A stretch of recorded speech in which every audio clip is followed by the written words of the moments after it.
Primeiramente, boa noite aos irmãos e às irmãs. Que Deus possa, em Jesus, nos abençoar nesta noite. Eu convido vocês a abrirem comigo a palavra de Deus em Gênesis,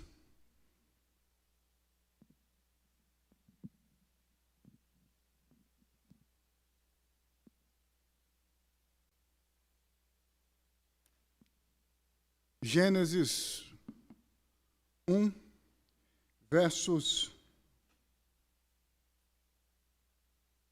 27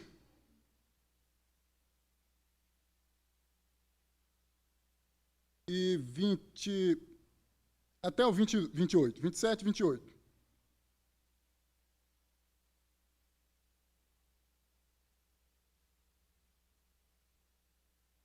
Nós vamos hoje conversar, obviamente que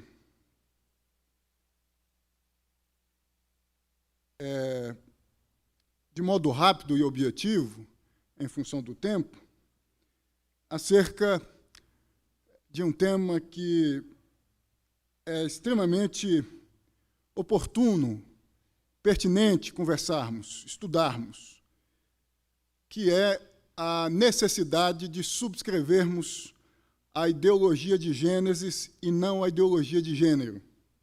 Então, este é o tema, objeto da nossa conversa, do nosso estudo, a partir de então. E o texto base desta conversa, deste estudo, é o texto de Gênesis 1, versos 27 e 28. Precisamente o verso 27. Diz o seguinte: criou Deus, pois, o homem, a sua imagem, a imagem de Deus o criou. Homem e mulher os criou. Em outra tradução está macho e fêmea os criou. Aqui nós temos o que nós costumamos chamar de conceito binário de gênero. De início, portanto, a gente já deve entender que, de acordo com a linguagem de Deus, ou de Gênesis, só existem dois gêneros, macho e fêmea. E nós vamos, na medida em que formos conversando, entender as distinções que há entre a ideologia de Gênesis e a ideologia de gênero. Obviamente que nós somos convidados, somos conclamados a subscrevermos a ideologia de Gênesis. Ainda vamos, de modo rápido e objetivo, estudarmos ou ressaltarmos quais são as filosofias que pavimentam, que calçam, que fundamentam na história a ideologia de gênero. Com que intuito? O intuito de sabermos que nada surge do nada. Tudo tem uma razão de ser. Nada surge do nada. Mas antes de nós iniciarmos a nossa conversa de fato, de verdade, eu penso ser importante nós conversarmos com Deus mais uma vez. Deus Santo, Deus amado, nós te bendizemos, porque entendemos que todas as coisas acontecem de acordo com a sua santa e perfeita vontade. Nesta noite de sábado, estamos aqui reunidos em torno da santa e bendita palavra do Senhor, com o intuito de sermos informados acerca do que a mesma ensina, precisamente no que diz respeito a esta questão que tem a ver com a nossa identidade de gênero, tão questionada nos últimos anos.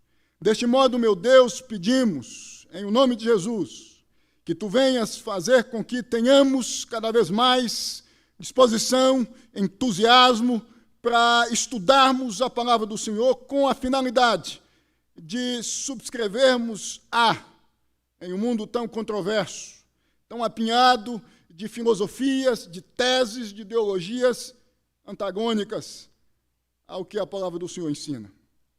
Esse é o nosso desejo, meu Deus. Esse é o nosso desejo.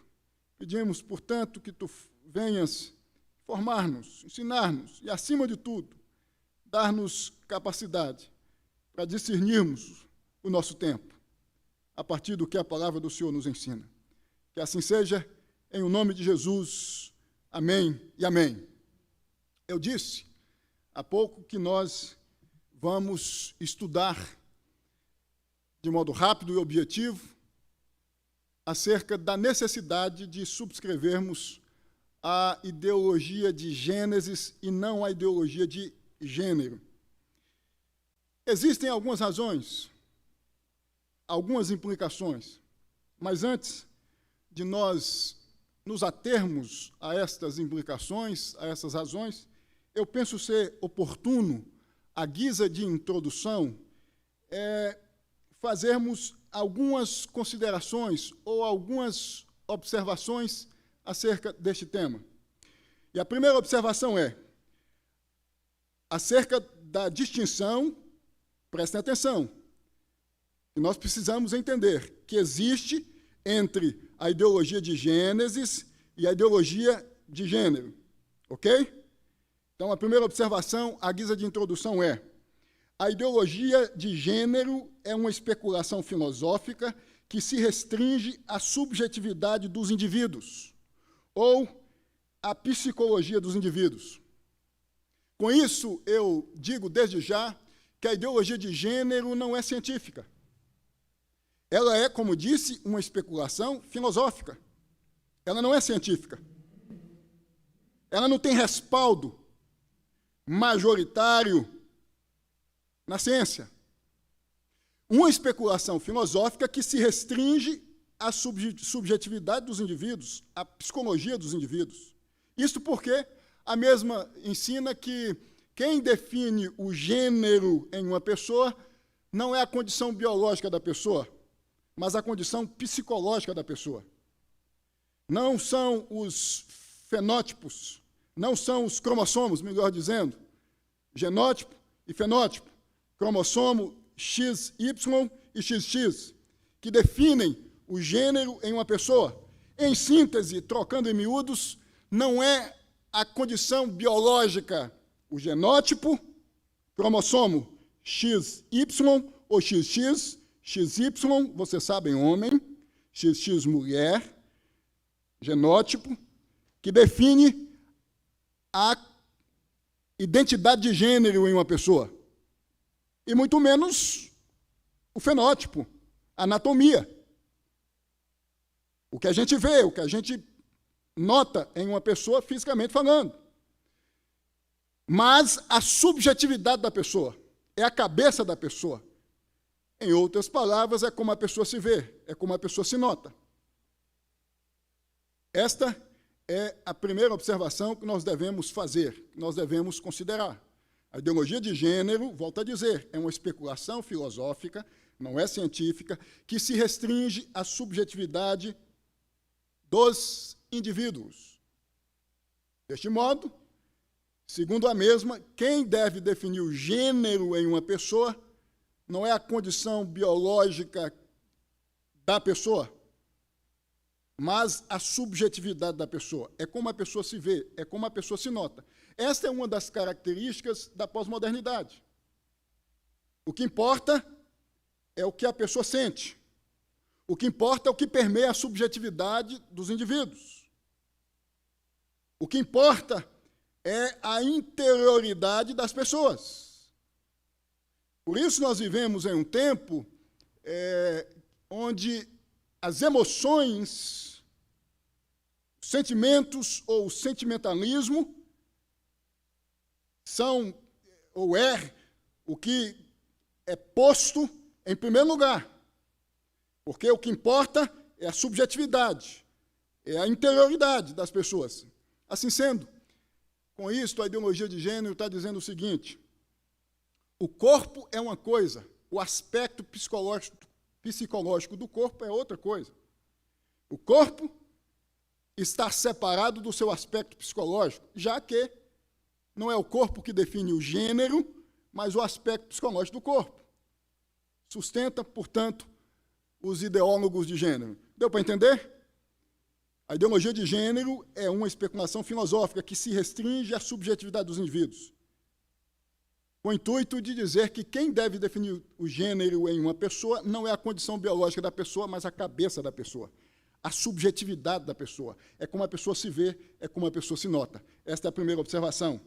A segunda observação: a ideologia de gênero subjuga o corpo à psicologia dos indivíduos. Notem, se é a condição psicológica ou subjetiva dos indivíduos que deve definir o gênero nos indivíduos, então o corpo deve atender os desejos, os apetites da subjetividade dos indivíduos, da psicologia dos indivíduos. Por esta razão que os transgêneros, que é uma nomenclatura de gênero, pode submeter o seu corpo à transformação, à metamorfose física. Nós temos, aqui no Brasil, inúmeros casos, o mais conhecido, talvez, o da Tammy Gretchen. Biologicamente, mulher. Mas como não é a condição biológica que define o gênero, mas a psicológica, e o corpo deve atender à subjetividade da pessoa, a mesma submeter o seu corpo às transformações. E vocês sabem disso. Então, o corpo se torna subserviente da subjetividade, da interioridade dos indivíduos. Deste modo, como disse, pessoas podem submeter os seus corpos às transformações, às mutilações. Então, a gente já viu até aqui duas observações. A primeira observação, como disse, vocês já sabem, é que a ideologia de gênero é uma especulação filosófica que se restringe à subjetividade dos indivíduos, ela não é científica. A segunda observação é que a ideologia de gênero subjuga o corpo à psicologia dos indivíduos. Eis a razão de tantas transformações, de tantas mutilações, das cirurgias transexualizadoras, que é a mudança da genitália, no caso dos homens, masculina para a genitália feminina. É a retirada do órgão biológico sexual masculino, substituindo-o, por meio de uma cirurgia, pela genitália feminina. Daí a razão de moças arrancarem os seios, rapazes extirparem parte dos seus corpos, precisamente a sua genitália. Porque o corpo deve ser subjugado à cabeça das pessoas, à subjetividade das pessoas. E aí a gente podia pontuar inúmeras coisas com relação a isto, mas a gente percebe, eu posso abrir um parêntese aqui, que isso está muito associado à filosofia helênica, grega, platônica, ao gnosticismo, que dizia que o corpo é uma espécie de prisão da alma. O corpo é mau, porque tudo que é material é mau. E nós devemos descartar.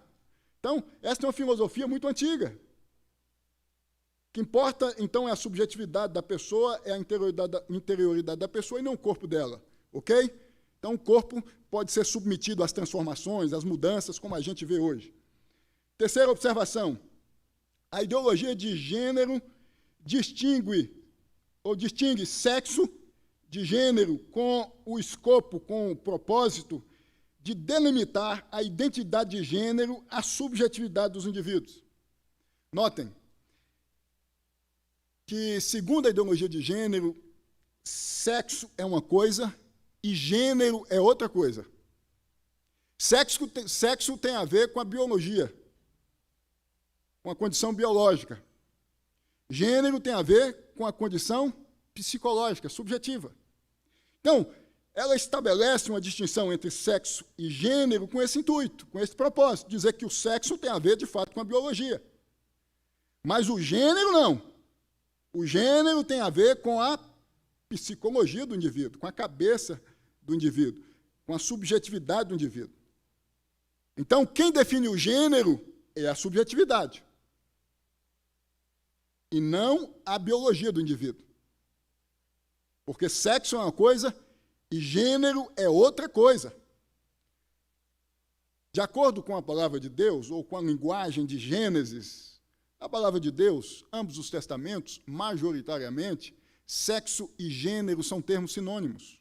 Não há distinção. Sexo e gênero são termos sinônimos.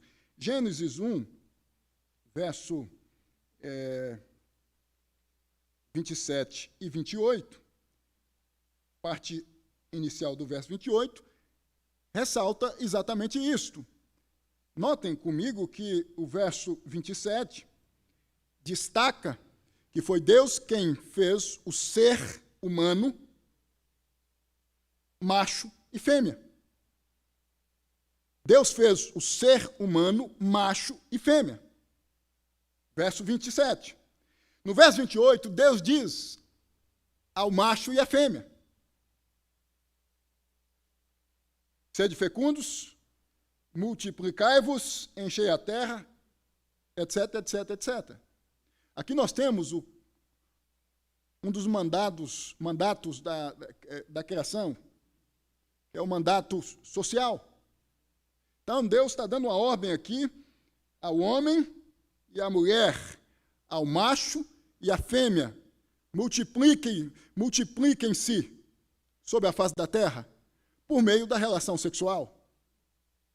A partir do casamento, é uma observação que nós temos que fazer desde já. Sexo entre homem e mulher, a partir do casamento, porque a narrativa do capítulo 1 de Gênesis é a mesma narrativa do capítulo 2. Não há interrupção. É a mesma narrativa no texto original. O que acontece é que no capítulo 1, Deus está dizendo que foi o mesmo que fez o ser humano, macho e fêmea. Eu sou o criador do homem e da mulher. E no capítulo 2, Deus está dizendo como fez ambos. O homem do pó da terra e a mulher da costela do homem. Então, no capítulo 1, Deus afirma que é o criador de ambos. No capítulo 2, Deus diz como fez ambos.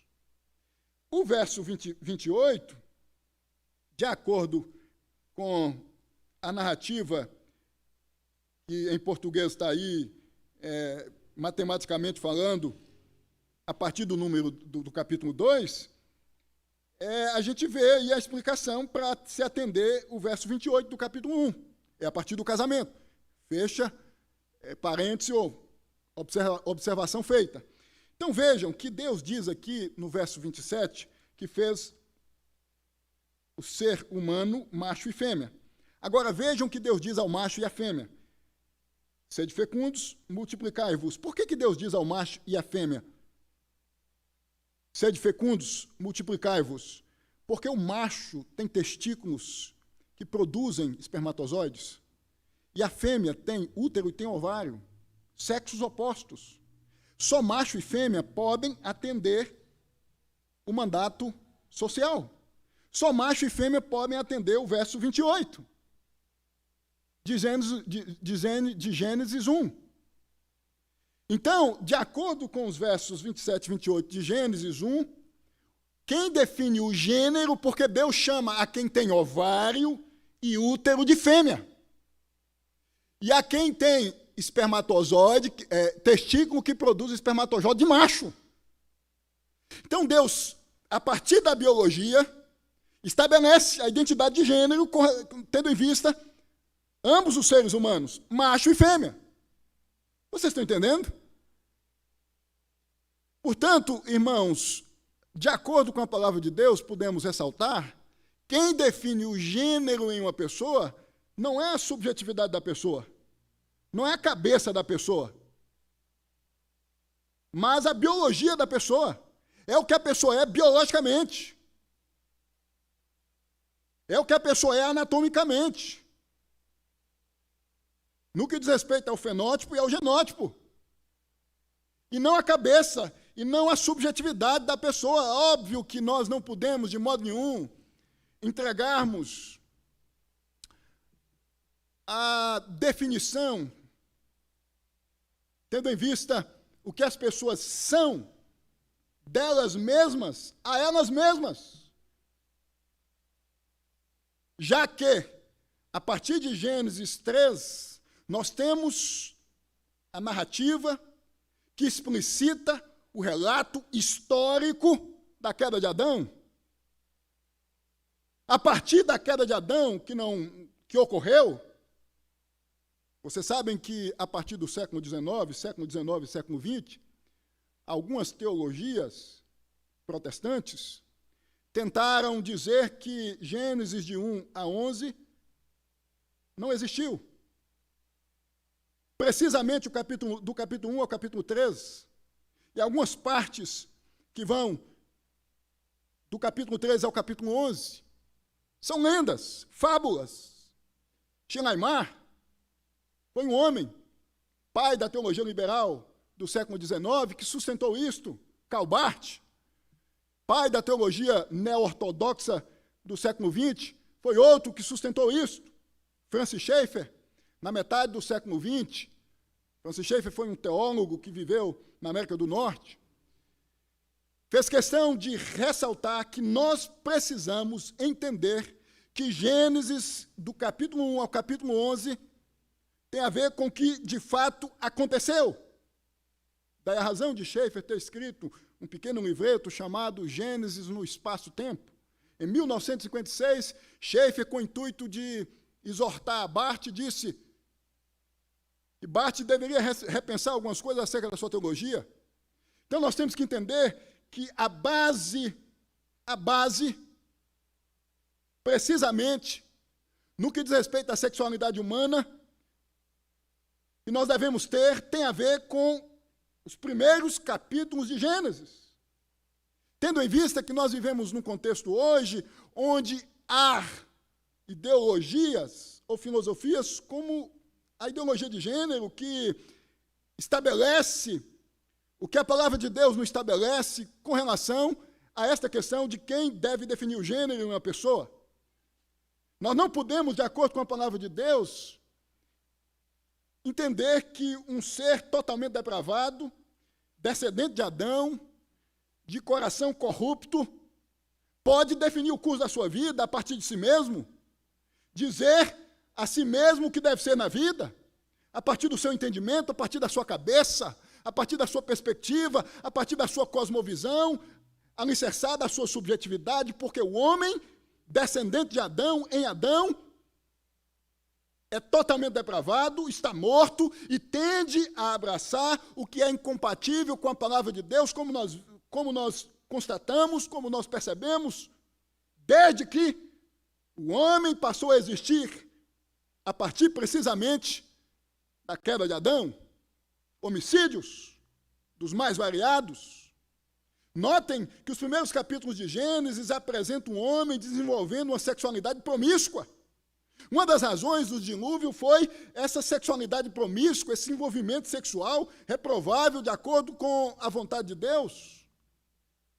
Então, notem, irmãos e irmãs, que nós temos que nos ater ao que a palavra de Deus, precisamente ao que o Gênesis nos ensina, e não ao que as filosofias da atualidade pós-modernas ensinam. A ideologia de gênero é hoje, no que diz respeito à sexualidade, essa questão da identidade de gênero, talvez a filosofia mais aceita, mais vista como correta.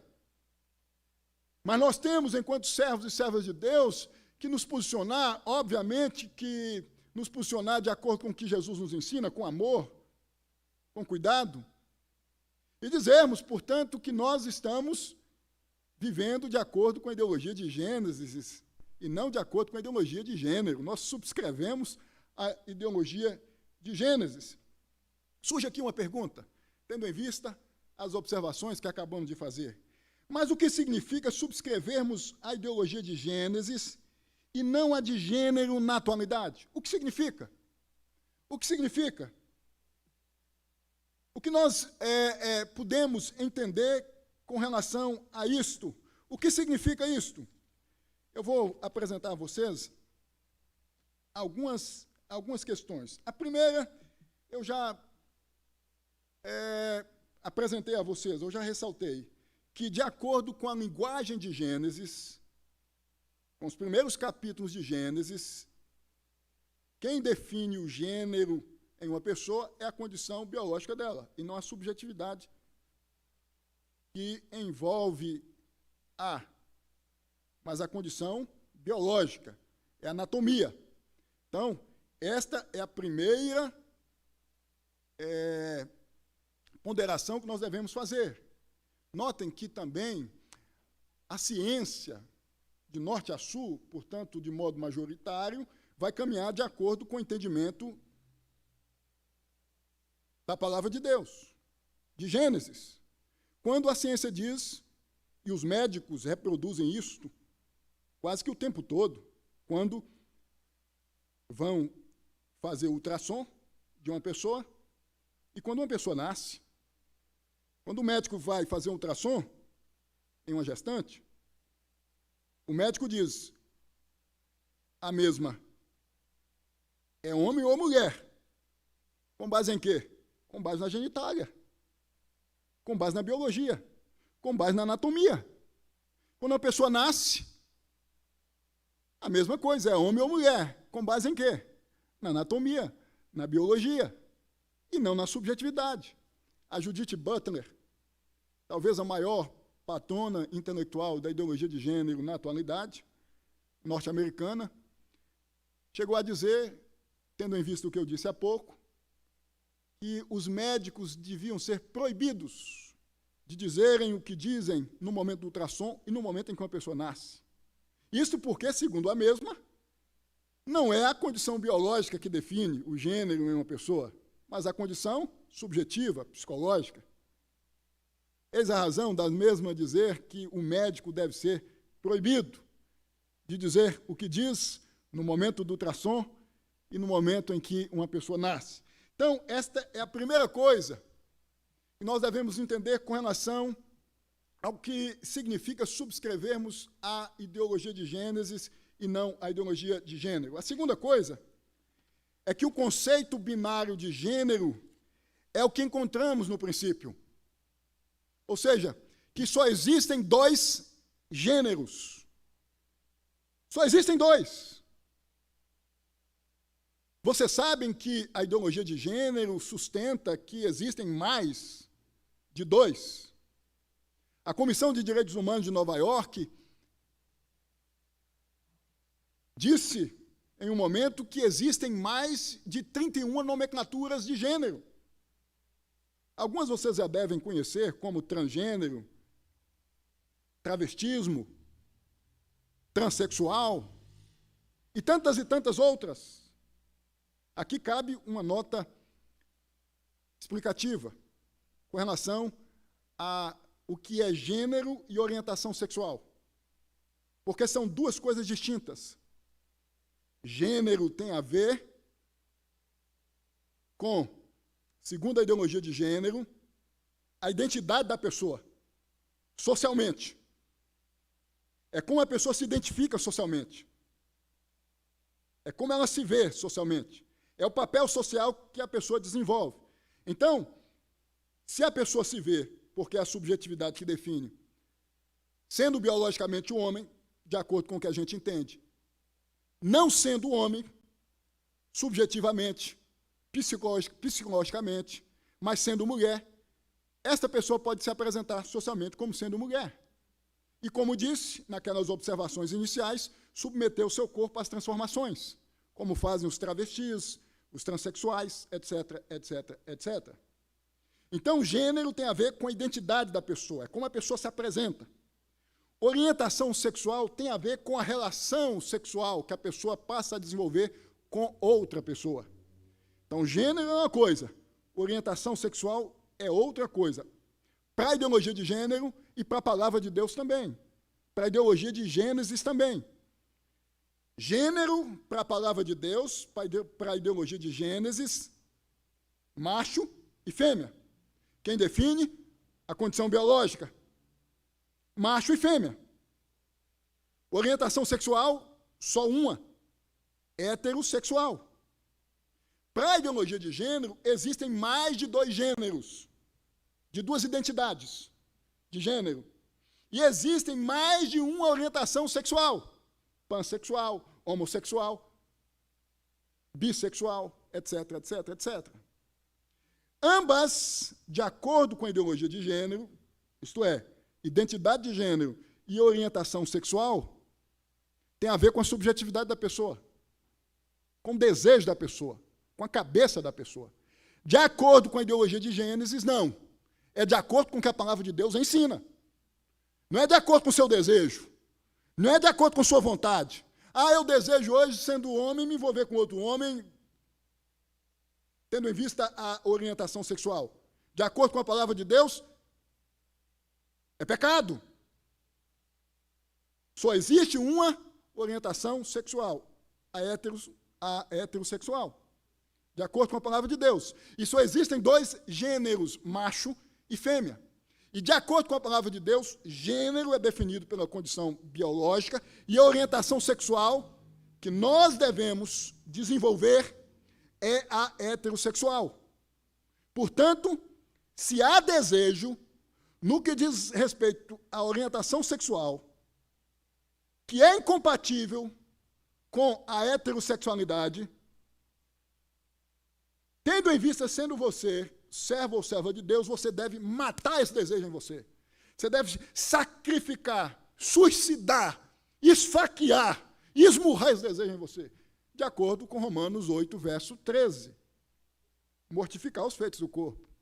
Portanto, não há espaço aqui, de acordo com a palavra de Deus, para nós vivermos, no que diz respeito à nossa sexualidade, de acordo com a nossa subjetividade. Tendo em vista o que eu disse há pouco, que o homem Adão caiu.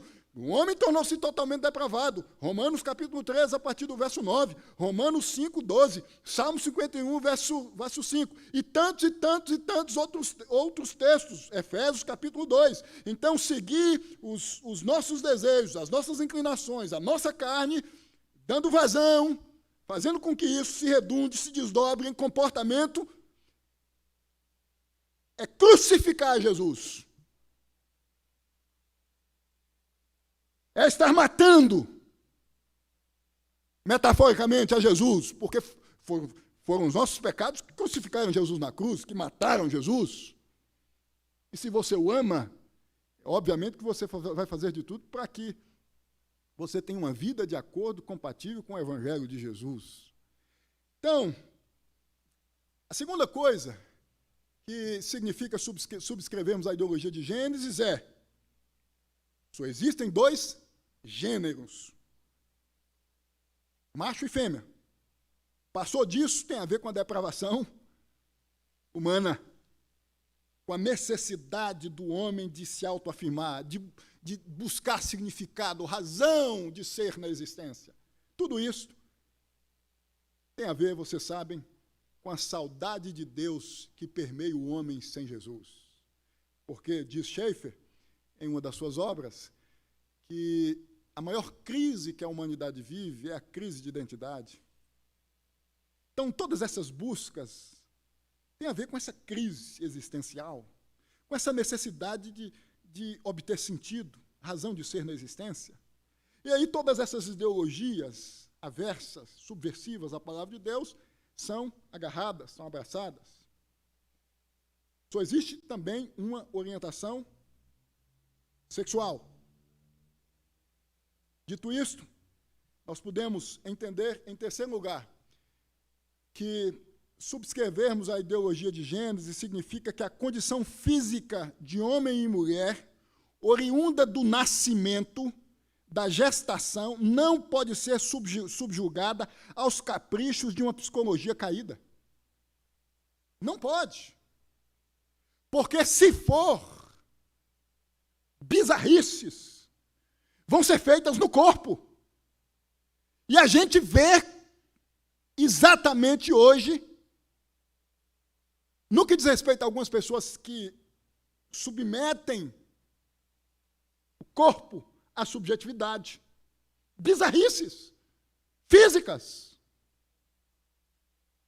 Vocês sabem disso.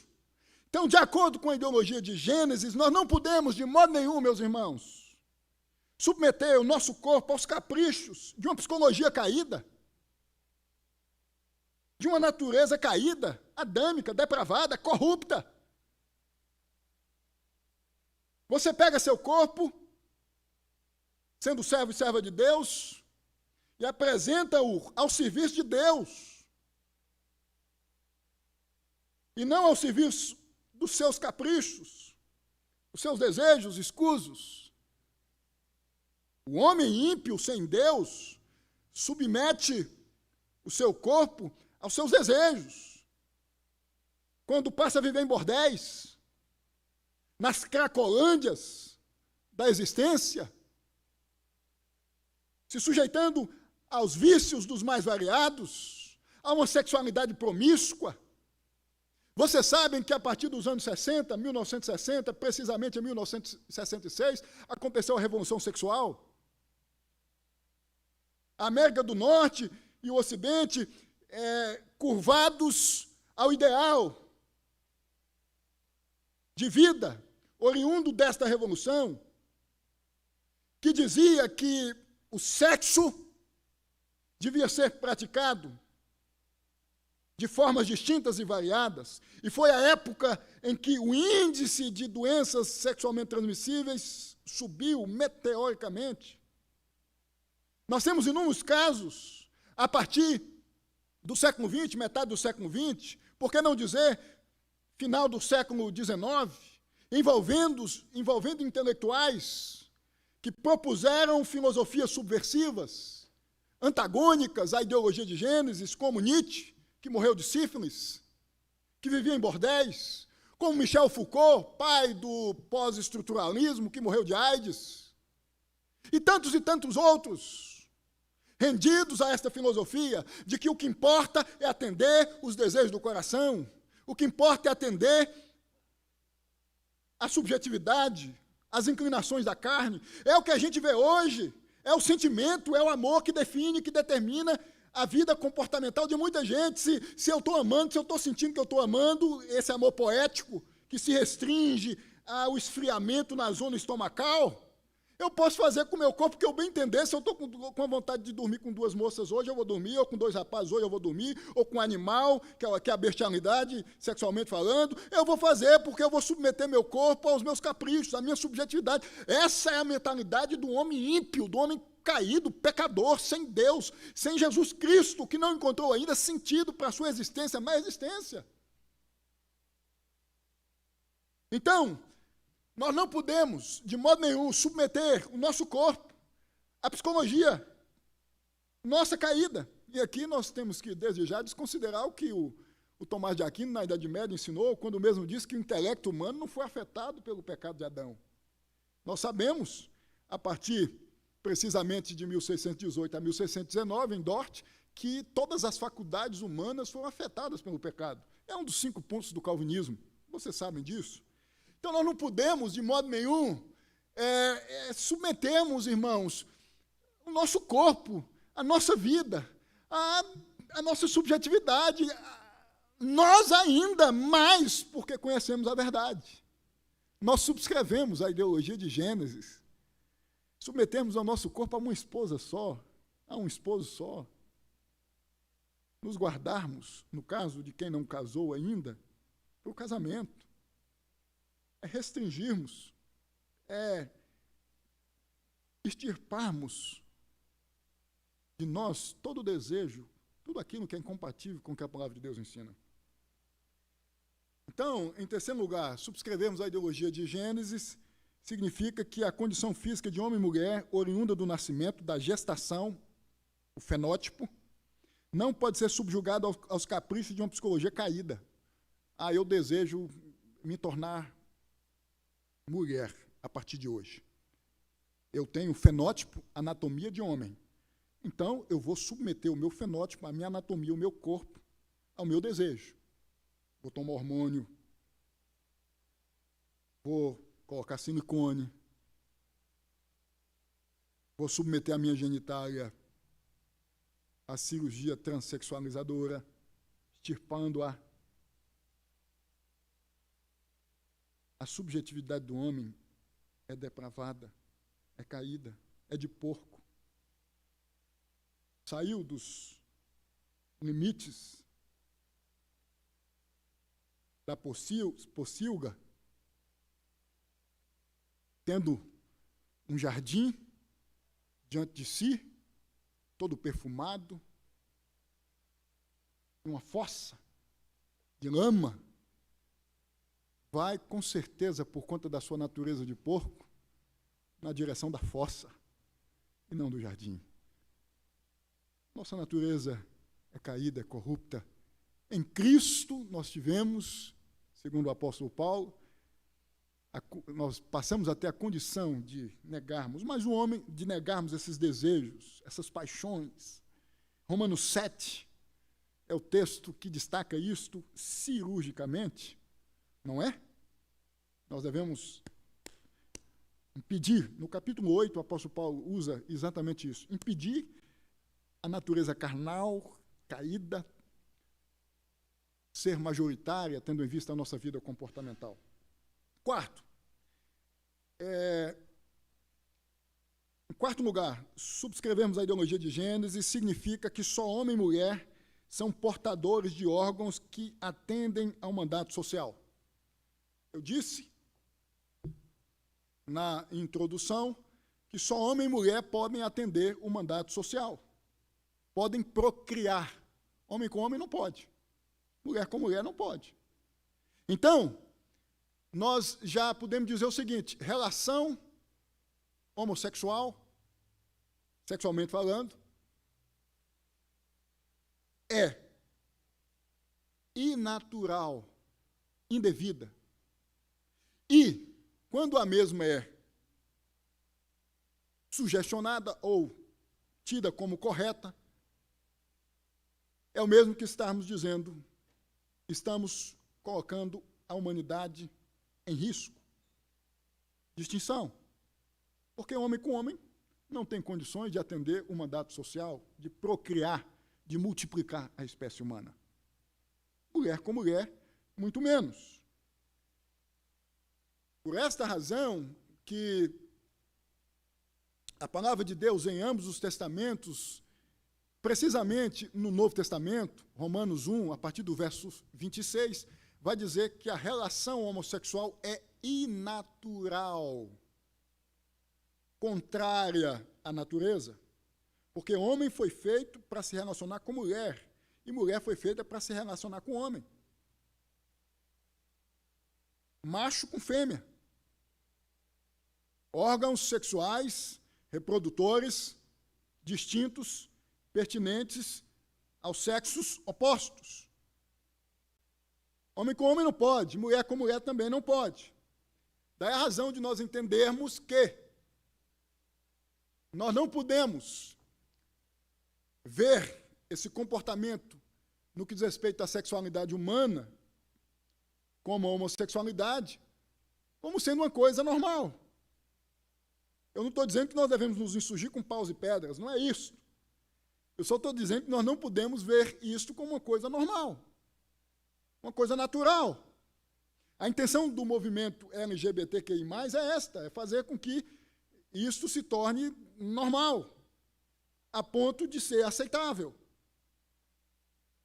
É o que a Judith Butler chama de homonormatividade. Segundo a Judith Butler, a heterossexualidade é aceita porque, desde que o homem é homem, se foi ensinado só a orientação sexual heterossexual. Então, houve uma heteronormatividade, tem a ver com a cultura, com o processo de socialização, com a cultura que foi desenvolvida com relação à sexualidade, à orientação sexual. Mas a gente sabe que não. Desde o princípio, Deus diz ao homem e à mulher, se envolva aos opostos. Relação sexual heterossexual, opostos se relacionando, com o propósito de atender o mandato social. Então, não tem a ver com o que é cultural, como sustenta a ideologia de gênero, tem a ver com o que Deus determinou, tem a ver com o que a natureza pede aos machos e às fêmeas, irracionais e racionais. Porque a mesma depende de todas as espécies para continuar subsistindo. É uma cadeia. Macho e fêmea devem se envolver no reino animal, racional e irracional, para que as espécies que mantêm o equilíbrio natural das coisas continuem existindo. Então, a gente percebe nitidamente que a palavra de Deus descarta isso. Você sabe que o texto lá de Romanos 1, verso 26 em diante, vai dizer que é uma paixão infame e um comportamento inatural, incompatível com a natureza, com o ser macho e fêmea. O Tribunal de Estrasburgo, se não me engano, por meio dos seus 11 magistrados, tendo em vista a necessidade de votar se a homossexualidade devia ser vista como uma coisa normal ou não, votou que devia ser vista como uma coisa não normal, tendo em vista o princípio da natureza, que homem com homem não atende ao chamado da procriação. Então, uma coisa também que eu acho importante a gente destacar é que Romanos 1, verso 26 em diante, não tem a ver com a homossexualidade que se restringe à corte romana.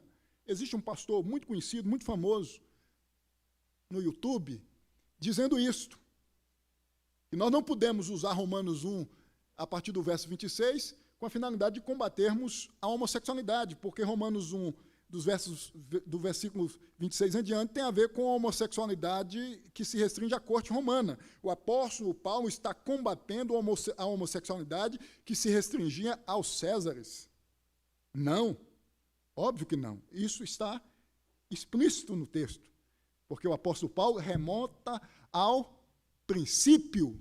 Ele usa o Gênesis, o que está na cabeça do apóstolo Paulo em Romanos 1, é o Gênesis, de 1 a 3.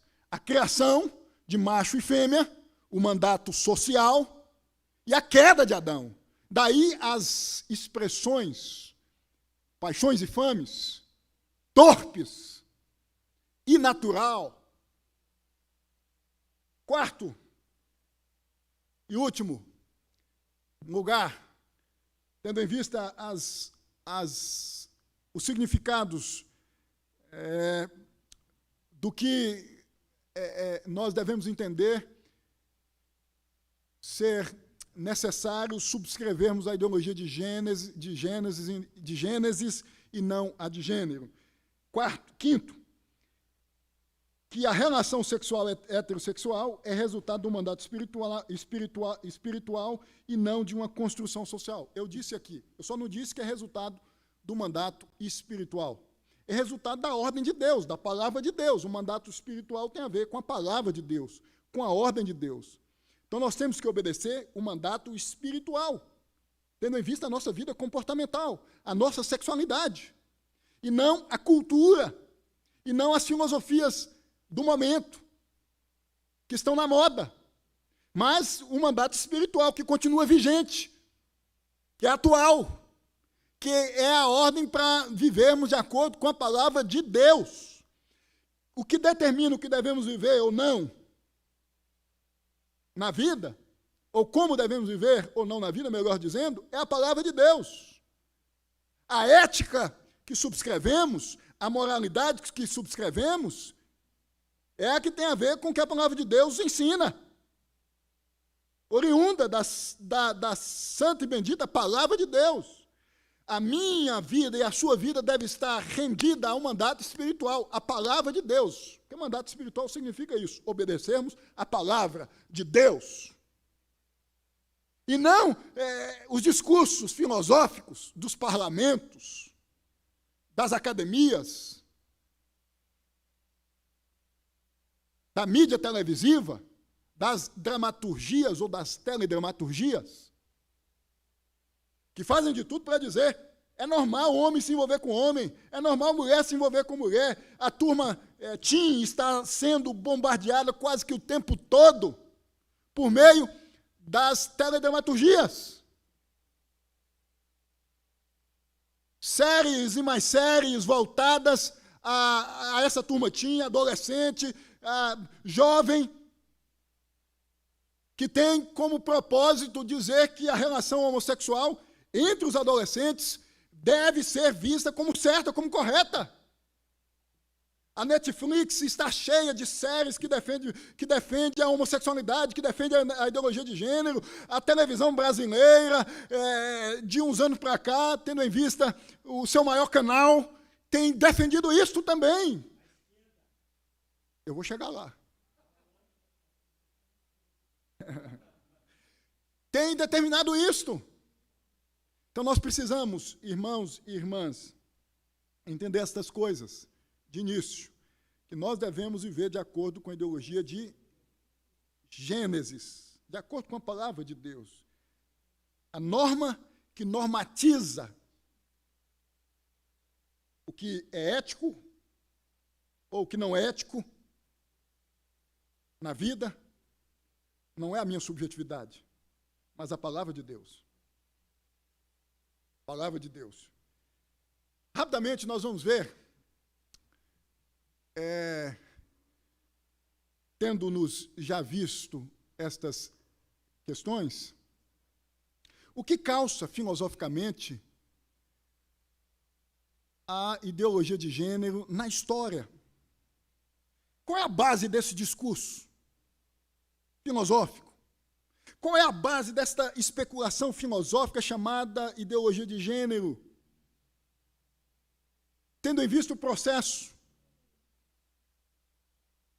intelectual, filosófico, no mundo acadêmico, a partir precisamente do final do século XVIII,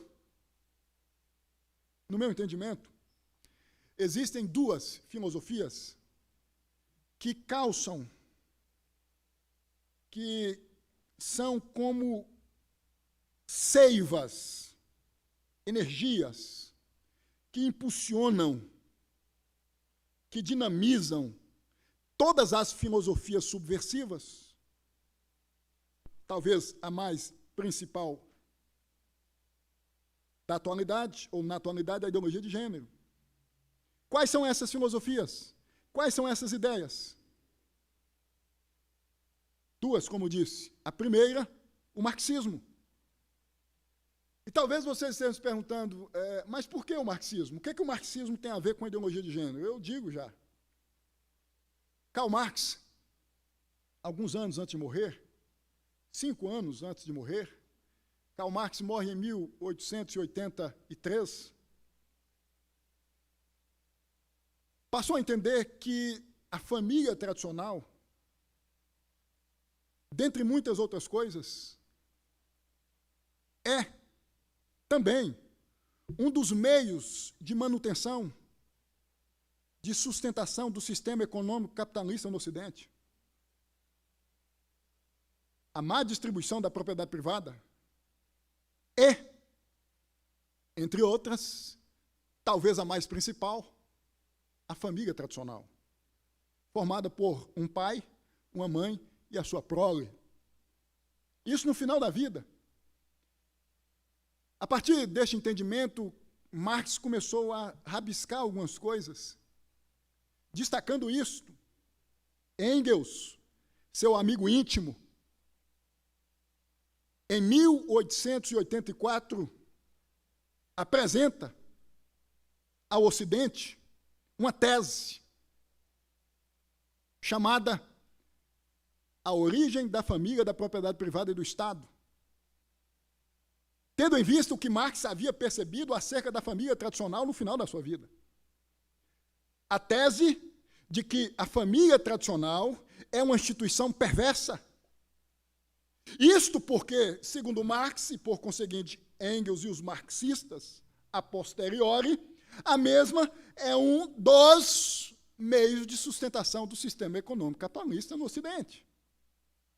Então, Sendo o sistema econômico capitalista inimigo do socialismo científico, vocês sabem que foi Karl Marx que criou o socialismo científico, diferenciando do socialismo utópico, que nasce, se não me engano, lá a partir do final do século XII.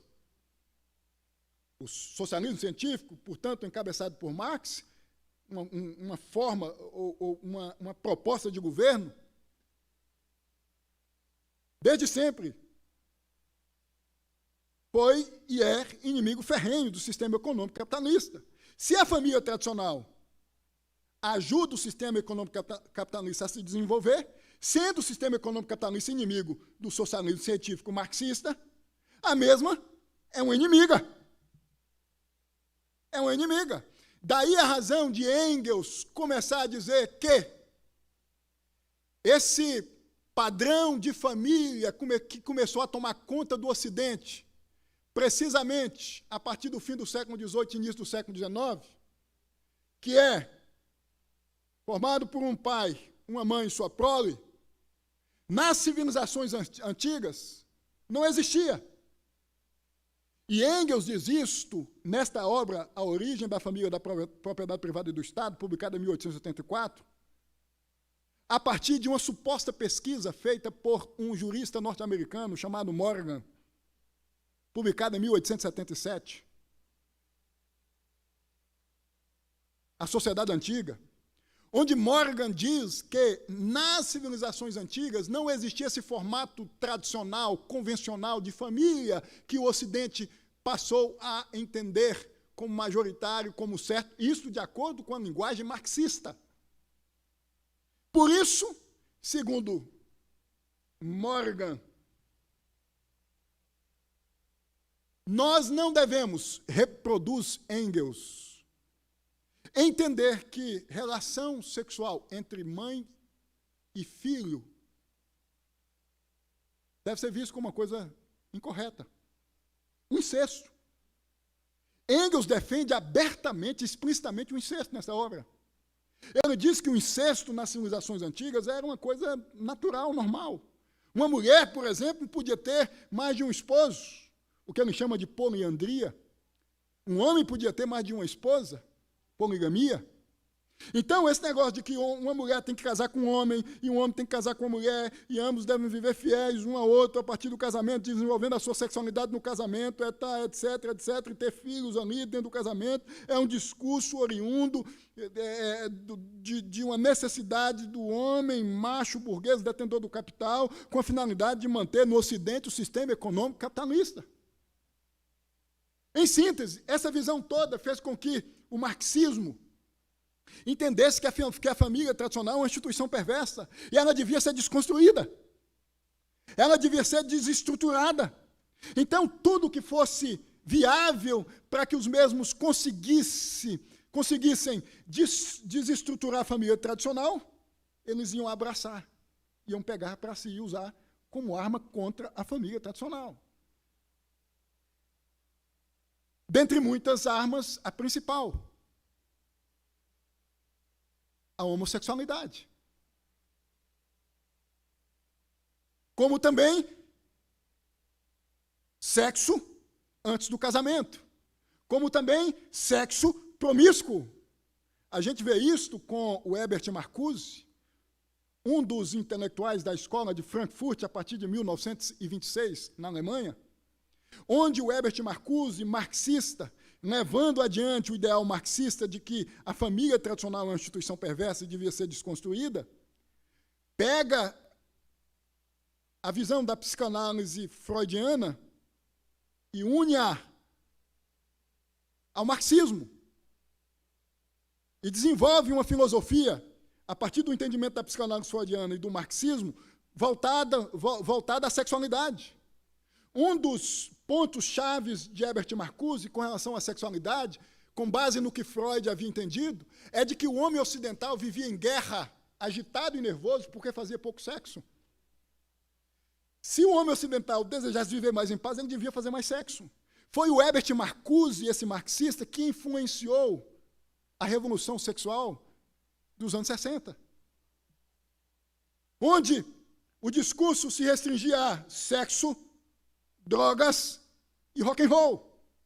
A gente tem o Woodstock, um festival de rock, onde relações sexuais as mais variadas e o uso exagerado de entorpecentes foi visto.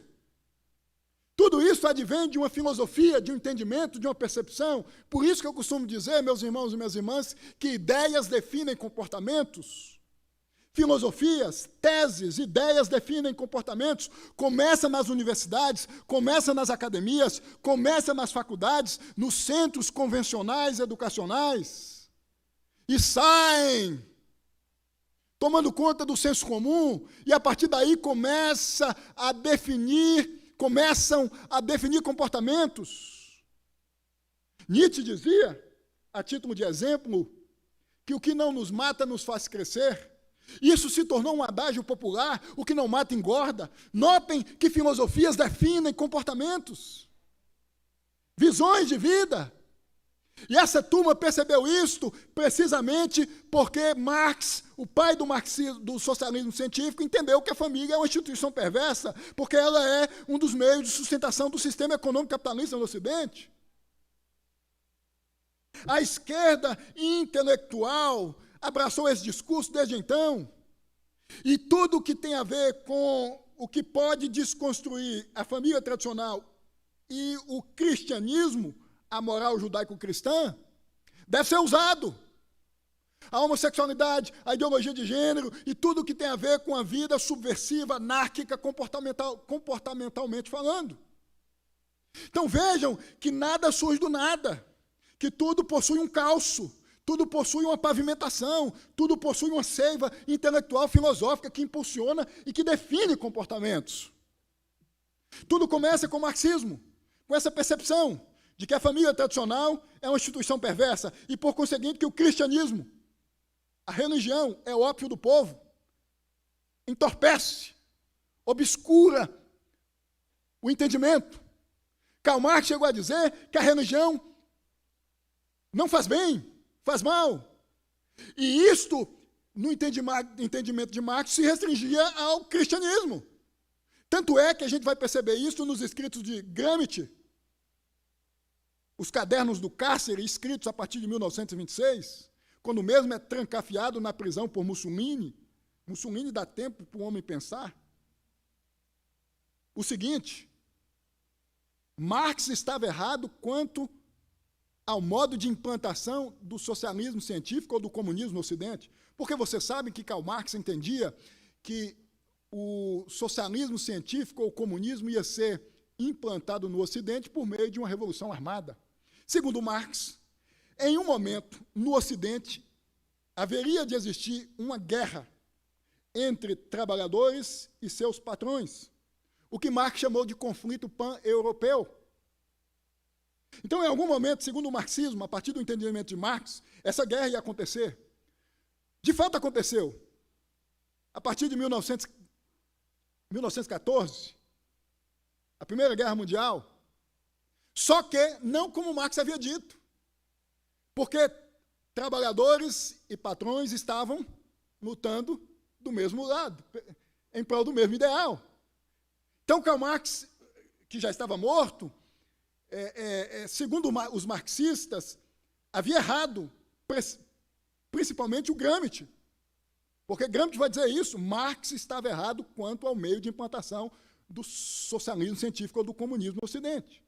Mas ainda restava uma luz no fim do túnel quanto a isso, porque, paralelamente à Primeira Guerra Mundial, estava acontecendo a Revolução Russa, que foi de 1917 a 1920. Em 1922, o Lenin assume, toma o poder, morre em 1924, o Stalin assume, vem a Segunda Guerra Mundial, o Stalin se une com os Estados Unidos para derrotar contra Hitler, contra o nazismo.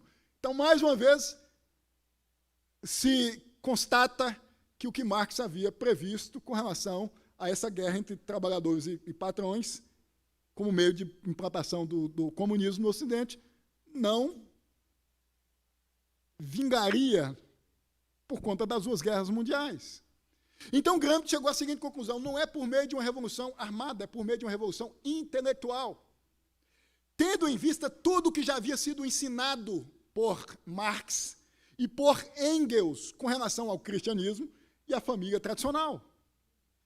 A partir daí, o Gramsci confecciona, como disse, os cadernos do cárcere, a partir de 1926, se não me engano, que são estratagemas, estratégias de como se implantar o comunismo no Ocidente, porque eles entendiam, especialmente o Gramsci, que existiam ideias já encarnadas no Ocidente que impediam o avanço do socialismo científico.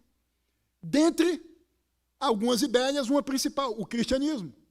Então, o cristianismo devia ser destruído, a família tradicional devia ser destruída. E como que a gente ia fazer isso? Não é por meio de uma revolução armada, disse Gramsci, é por meio de uma revolução intelectual. Então, nós vamos usar discursos dos mais variados, a partir dos centros acadêmicos, a partir das universidades, a partir dos centros formais, educacionais, com o intuito, com o escopo de desconstruirmos o cristianismo e a família tradicional, os padrões comportamentais oriundos da mentalidade ou da cosmovisão judaico-cristã. E foi isso que Gramsci fez. Dentre tantos estratagemas, eu apresento a vocês dois. Transformar as igrejas em teatros. As instituições religiosas em teatros, em centros educacionais. É o que a gente vê hoje. Nos países berços da reforma protestante do século XVI, França, Inglaterra, de John Wesley, que foi abençoada com avivamento a partir de 1739, quando Deus usou John Wesley de modo poderoso. Hoje, com o advento de todas essas filosofias, que nascem precisamente a partir de 1789, com o advento da Revolução Francesa, começa a fechar suas igrejas, as suas catedrais, onde as mesmas hoje são teatros, comércios. Notem, irmãos, que o que Gramsci havia sonhado, desenhado a partir do entendimento de Marx, do marxismo, começa a ter êxito, começa a ter espaço, começa a ser pragmático. A segunda coisa é transformar os heróis em bandidos. Padres, pastores, gente que é vista como herói, como boazinha, nós vamos transformar em bandido. E os bandidos em heróis. Nós temos aí o caso que se restringe aos direitos humanos, aqui no Brasil, do Champinha, um marginal que matou 2 adolescentes brutalmente, e uma das deputadas, se não me engano, a Maria do Rosário, defendendo, a partir do entendimento dos direitos humanos. Eu ouso dizer que tem a ver com essa percepção de transformar os bandidos em heróis, com o entendimento marxista, de subverter as coisas. Notem que, a partir do marxismo, nasce inúmeras filosofias com esse intuito, com esse propósito. O feminismo é a segunda ideia. Primeiro o marxismo, depois o feminismo. O feminismo vai, a partir do marxismo, desenvolver a mesma pegada, o mesmo entendimento. Vocês sabem que o movimento feminista surge no início da década de 50 com as sufragistas, moças, mulheres, gritando pelo direito ao voto, pelo direito à entrada em uma faculdade, em uma universidade. Tudo certo. Estou a favor. Daí vem o nome as sufragistas, de sufrágio, voto.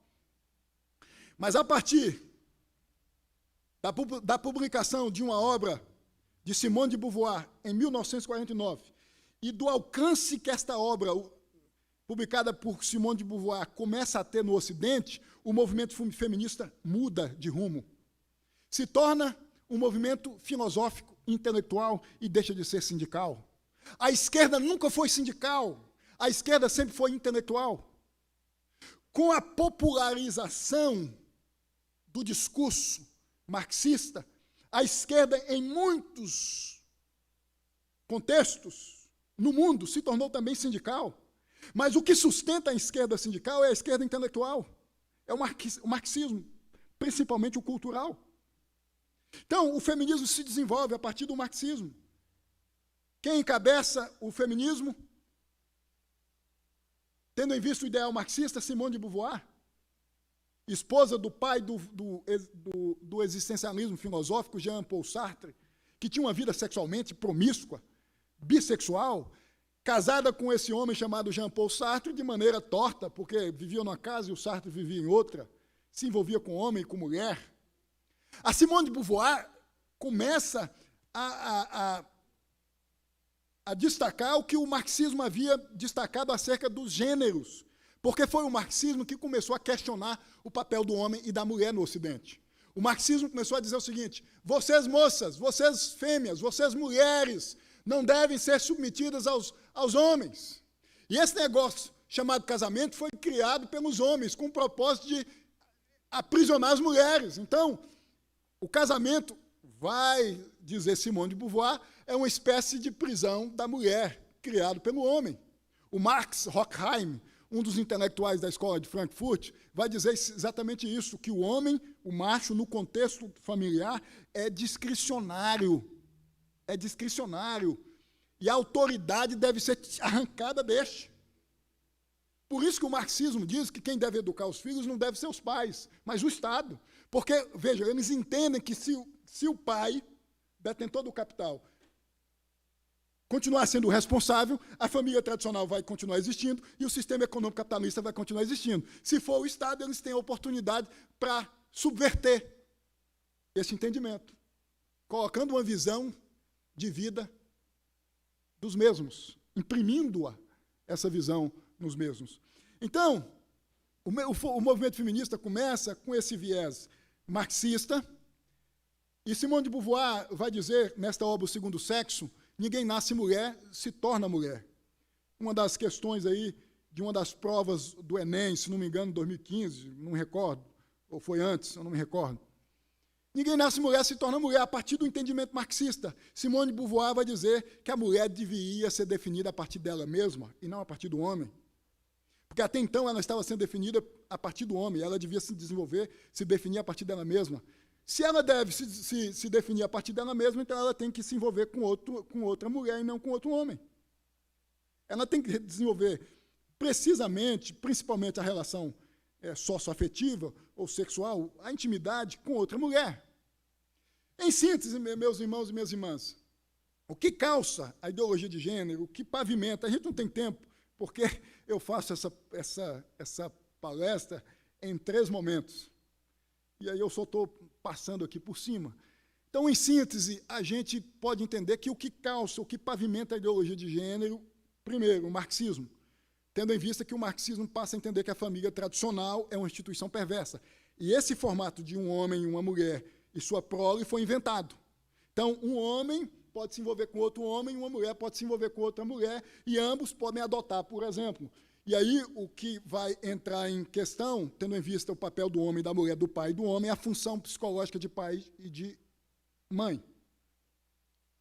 Feminismo, com esse negócio de que ninguém nasce mulher, se torna mulher.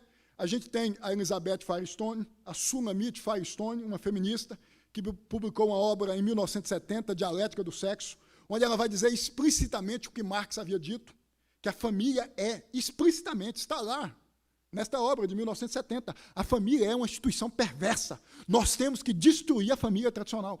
Está escrito, explícito. A família é perversa, nós temos que destruir a família. Porque ela mantém os intelectuais da escola de Frankfurt, quando eles são expulsos da Alemanha, de Frankfurt, e vão para os Estados Unidos, se alojam na Universidade, se não me engano, de Coimbra, da Califórnia, se não me engano, fugiu agora. Eles vão para os Estados Unidos, se alojam lá dos Estados Unidos, se não me engano, em Nova York. Eles começam a dizer que a família norte-americana, como todas as famílias tradicionais, eram responsáveis pela criação dos sistemas fascistas discricionários. Então, notem que o feminismo e o marxismo começam a calçar isto. Simone de Beauvoir começa a questionar quem define o gênero, ou seja, não é a condição biológica, a condição subjetiva. E, em 1955, surge um homem chamado John Money, um neo-zéo-holandês, que começa, a partir de uma experiência com travestis, tendo em vista já o que o marxismo havia dito, o que o feminismo havia dito, a chegar à conclusão que nós devíamos ver o travestismo como também uma nomenclatura de gênero, não só macho e fêmea, mas o travestismo como uma nomenclatura de gênero. Quando perguntado quem define, então, o gênero, John Money respondeu: a subjetividade das pessoas, a partir de 1955. Em 1963, um psiquiatra norte-americano, em um congresso em Estocolmo, na Suécia, vai imprimir uma agenda de gênero, dizendo o seguinte: gênero e sexo são coisas distintas. Gênero tem a ver com a subjetividade da pessoa. Sexo tem a ver com a biologia. Isso a partir de 1963, em um congresso na Suécia. Então, notem que tudo começa com articulações, com discursos filosóficos dentro das academias francesas, norte-americanas, do Ocidente de modo geral, e passam a tomar conta do senso comum. Hoje em dia, se você perguntar a um menino aí de 12, 13, 14 anos o que é homossexual, o menino vai responder, vai te dizer o que é. Porque está ficando comum. Então, a intenção dessa turma é fazer com que isso se torne comum. Então, você tem o marxismo, o feminismo, e o que calça o marxismo e o feminismo, tendo em vista a sexualidade, a filosofia de Michel Foucault, o pós-estruturalismo. O que significa o pós-estruturalismo? Desconstruir as estruturas já construídas no Ocidente, as ideias que definem a maneira das pessoas viverem, que definiam ou definem a maneira das pessoas viverem no Ocidente. Então, Michel Foucault vai dizer, esses padrões convencionais, antigos, tradicionais, devem ser questionados. Michel Foucault, vocês sabem, foi homossexual. E tentou justificar, no meu entendimento, a sua prática homossexual, propondo uma filosofia subversiva chamada desconstrutivismo. Aliás, pós-estruturalismo, o desconstrutivismo foi fundado por Jacques Derrida, amigo do Foucault, com base na filosofia da diferença do Deleuze, que estava fundamentado em Nietzsche, que começam a questionar toda essa turma, tudo aquilo que já havia sido definido no Ocidente. Enfim, eu finalizo dizendo a vocês, como disse no início, que tudo isto tem a ver com a crise de identidade que envolve o homem pós-queda. O homem, quando cai em Adão, a humanidade, quando cai em Adão, melhor dizendo, passa a ter a imagem e semelhança de Deus ofuscada, deturpada. Há um rompimento com Deus. A comunhão é rompida, é desfeita. Daí, a razão do breve catecismo e os catecismos, portanto, de Westminster, maior e menor, precisamente o maior, em sua primeira pergunta, tendo em vista a sua resposta, dizer o breve catecismo, que a razão principal do homem é viver em função de Deus. Eu estou dizendo o que diz lá, fazendo uso do mesmo sentido. Então, tudo que a gente vê hoje, tudo que a gente começa a ver a partir das revoluções, precisamente que começam a partir de 1789, tem a ver com esse desejo de buscar sentido, significado. Como o homem não quer se refugiar em Deus e não pode, nós somos calvinistas, nós sabemos que uma pessoa só pode encontrar-se com Jesus por meio da ação do Espírito Santo. Então, isso não depende da vontade da pessoa, mas da vontade de Deus, do que Deus resolveu fazer com relação a ela lá na eternidade. Este fica perdido, tateando, porque há uma saudade de Deus do tamanho do mundo, aterrorizando a sua alma, a necessidade de se transcendentalizar, de sair daqui, de tocar em algo que não tem a ver com o que é físico, com o que é palpável, é visível, é patente. Daí a razão dos vícios, do uso de entorpecentes dos mais variados, LSD, cocaína, essa necessidade de se transcendentalizar, de se ligar com o que não está aqui, de sair de si, de sair do corpo, o que Pitágoras, lá no século IV a.C., se não me engano, chamou de função catártica. A humanidade não entendeu ainda que toda essa crise de identidade, que toda essa necessidade de significado e de obter sentido tem a ver com o rompimento da humanidade com Deus em Adão, e só Jesus pode dar significado, razão de ser a pessoas como deu a mim, como deu a você, assim entendo por meio da fé. Eu e você, ante aos dilemas que surgem e que passam a permear a nossa existência, em nossa existência, que passam a permear a nossa existência, nós passamos a lidar com os mesmos de maneira mais calma, mais apaziguada, porque no final, mesmo estando-nos com a cabeça quente, mesmo sendo-nos apanhados por sentimentos os mais variados, nós chegamos à seguinte conclusão: o que nos aguarda é melhor do que o que vivemos hoje, do que o que tocamos hoje, e nos foi dado por meio de Jesus Cristo, quando mesmo morreu e ressuscitou, vencendo a morte. Então, a resposta que nós temos para o homem sem Deus que anda buscando em filosofias das mais variadas sentido, razão de ser, a ideologia de gênero nada mais revela o que permeia o coração do homem: o vazio, a saudade de Deus, busca por sentido, busca por significado. Só Jesus pode preencher este vazio. Então diga isso ao seu amigo, à sua amiga, ao seu pai, à sua mãe, ao seu vizinho, ao seu colega de faculdade. Diga que vão continuar fazendo uso dos mesmos entorpecentes, cocaína e tantos outros. Vão continuar vivendo em noitadas e mais noitadas, em braços físicos dos mais distintos, tendo orgasmos dos mais variados, mas vão continuar vazios. Vazios. O homem pode tirar todos os atributos anatômicos que o qualifica, que o define como homem. Mas isso não vai dar significado. A crise vai continuar. E por isso que transexual entra em crise. Por isso que o homossexual vive em crise. Por isso que o adúltero vive em crise. Por isso que o drogado vive em crise. Por isso que o homicida vive em crise. Porque essas coisas não são capazes de apagar isso, de restringir essa sensação vulcânica de terror, de ausência de significado. Só Jesus Cristo. Deus amado, Deus santo, nós te exaltamos pelo privilégio que temos de sermos do Senhor, de estarmos no Senhor em Jesus. Ó Deus, não tem a ver conosco, tem a ver com Jesus. Estávamos perdidos também, desgarrados, em caminhos tortos. Talvez muitos aqui, antes do encontro com Jesus, que deu significado, estavam perdidos também, buscando nas religiões das mais variadas sentido. Talvez muitos aqui buscavam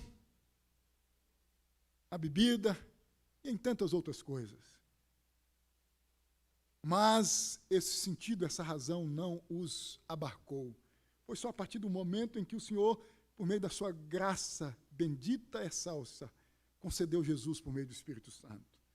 Tudo ficou mais que explicado. E nós te louvamos por isso. Nos abençoe, nos preserve, nos livre do mal, hoje e sempre. Amém e amém.